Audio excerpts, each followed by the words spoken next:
Ayan, so andito na tayo sa Waterfront Park at napaka kunti lang yung tao ngayon. Siguro nasa celebration ng kanilang mid-autumns doon sa may Victoria Park. Ayan, so dapat doon ako pumunta, pero yung kasama ko ang tagal, iwan ko, baka doon siya pumunta kasi hindi na siya nag-message sa akin. Sabi ko hindi na lang ako pupunta doon. Ayan, so ayan, ito lang yung ma-share ko sa inyo. Ito yan sa Waterfront Park. Ito yung kalagayan ng Waterfront Park. Simula na pabalik-balik ako dito. Ito na yung Waterfront Park. Napaka peaceful na lugar. So ayan, sa mga baguhan dito, don't forget to like, share, and subscribe to my channel. Hit na notification bell, click all para updated kayo sa aking mga video. So hanggang dito na lang ang aking video at tayo pauwi na. Ayan. So maraming salamat sa inyong panonood, and again please don't forget to like, share, and subscribe to my channel, and hit the notification bell, click all para update kayo sa aking mga video. Okay na tayo.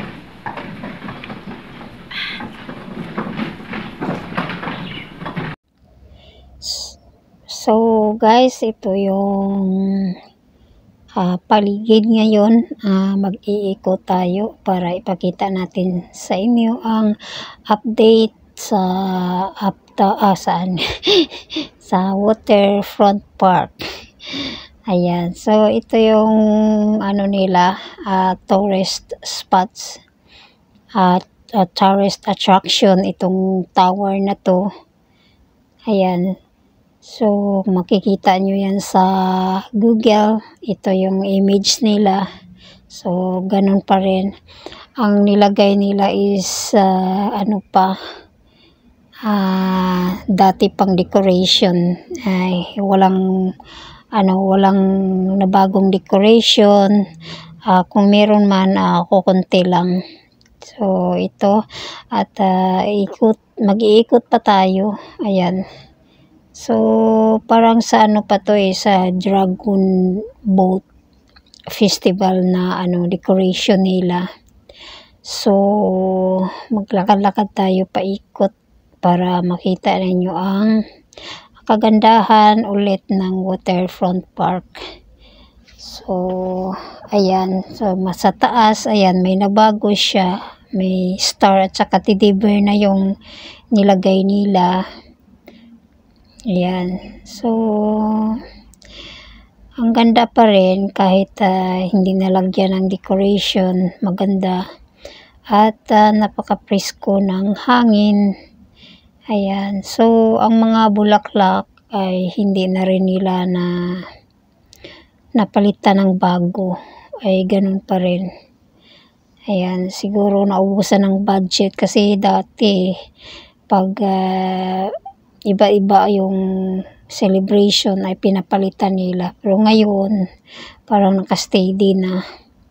So kulang na siguro sa budget. So ayan, pero maganda pa rin siya at dinadayo pa rin ng mga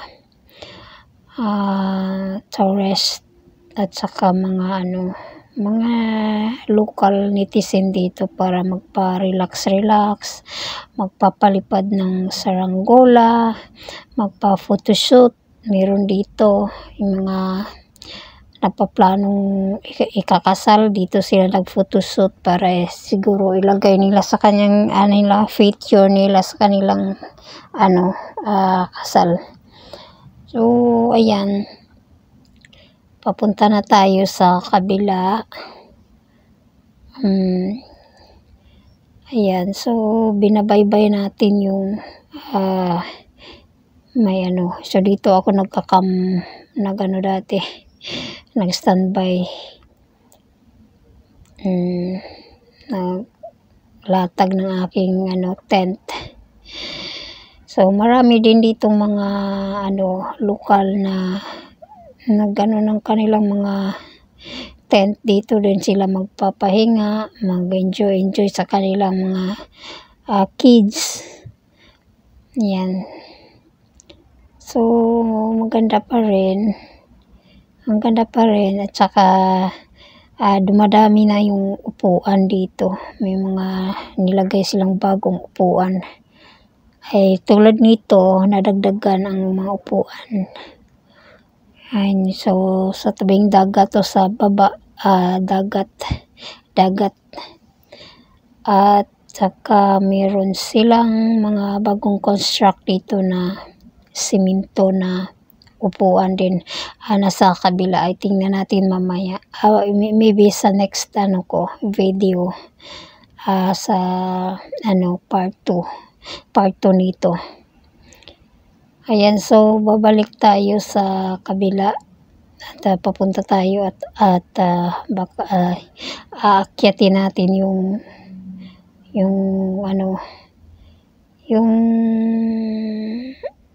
makikita natin sa baba yung tabing dagat. So akyat tayo mamaya, ikot muna tayo dito sa ibaba.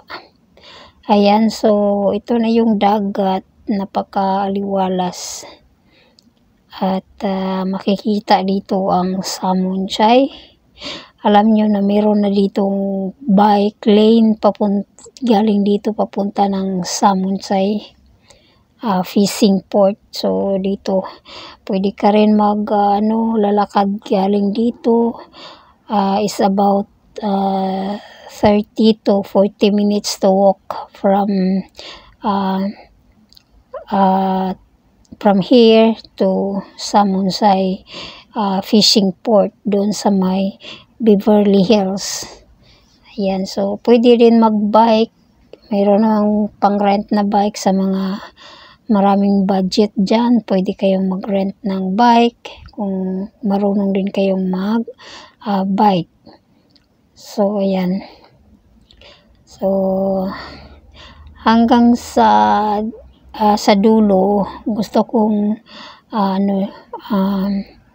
maglakad next time galing dito papunta ng Samonchai para makita ko yung anong nilagay nila na mga decoration o mga landscape nila, kasi maganda. Ang ganda ng mga landscape nila tulad nitong dito sa Waterfront Park. So aakyat tayo sa tuktok.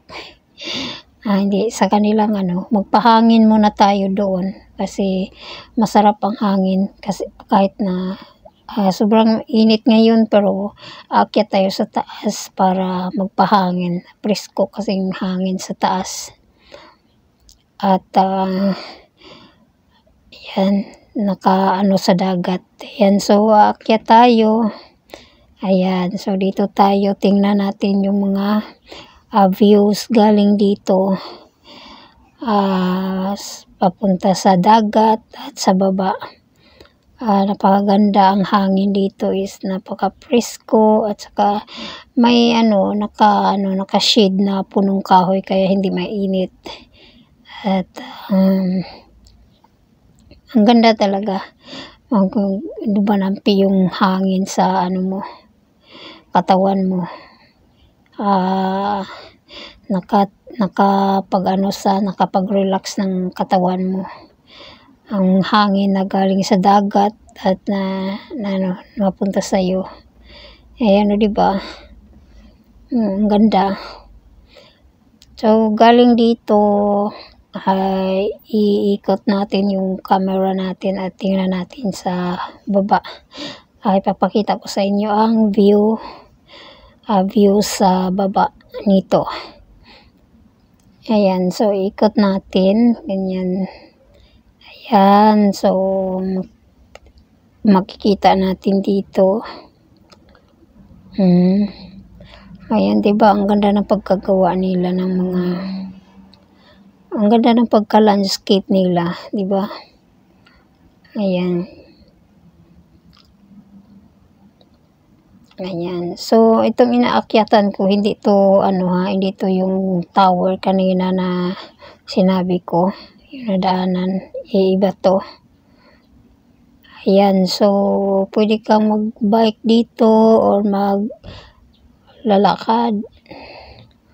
Ayan, diba? Ang ganda. Nasa tabing, dagat.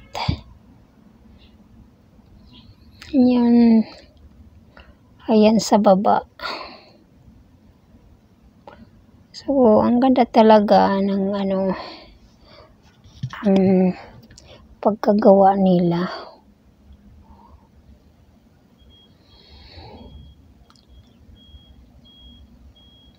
O, diba?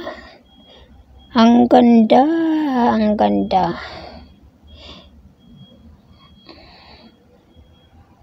Ang sarap siguro dito tumira pag may bahay dito. Kaya lang walang bahay dito puro lang hindi nilagyan ng bahay. Na talaga nila preserve. Ang laki ng park na to. Yung ibang part hindi ko pa yan naikot, pero tamad ako mag-ikot. Kaya dito ako pabalik-balik sa lugar na to. Ayan, so ang sarap ng hangin. So, ayun, pupunta tayo sa baba.